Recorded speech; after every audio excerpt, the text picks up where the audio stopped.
થરાદ તાલુકામાં ચાલી રહેલા શાળા સલામતી સપ્તાહ અંતર્ગત આજરોજ પઠામડા પ્રાથમિક શાળા તથા પડાદર પ્રાથમિક શાળામાં વિદ્યાર્થીઓને કુદરતી અને માનવ સર્જિત આફતો સામે જાગૃત કરવા વિશેષ કાર્યક્રમનું આયોજન કરવામાં આવ્યું હતું।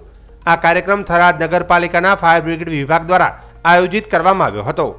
કાર્યક્રમ દરમિયાન શાળાના પ્રિન્સિપાલ, શિક્ષક સ્ટાફ, ગામના આગેવાન તથા ફાયર બ્રિગેડના અનુભવી કર્મચારીઓએ વિદ્યાર્થીઓને આગ, પૂર, ભૂકંપ જેવી આફતો સમયે કેવી રીતે સુરક્ષિત રહી શકાય તેની વિસ્તૃત માહિતી આપી હતી।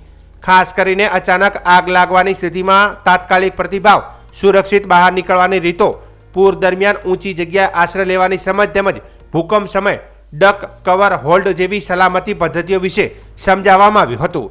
ફાયર બ્રિગેડ ટીમ દ્વારા વિવિધ આપત્તિઓ સામે બચાવ માટે પ્રાયોગિક ડેમો પણ આપવામાં આવ્યા હતા, જેના કારણે વિદ્યાર્થીઓને સિદ્ધાંત સાથે પ્રત્યક્ષ અનુભવ પણ પ્રાપ્ત થયો હતો। આ ડેમો દરમિયાન આગ બુઝાવવાની રીતો, ઇમરજન્સી કોલ કરવાની પ્રક્રિયા તથા સહયોગી રીતે બચાવ કાર્ય કેવી રીતે કરવું તેની માહિતી આપવામાં આવી હતી।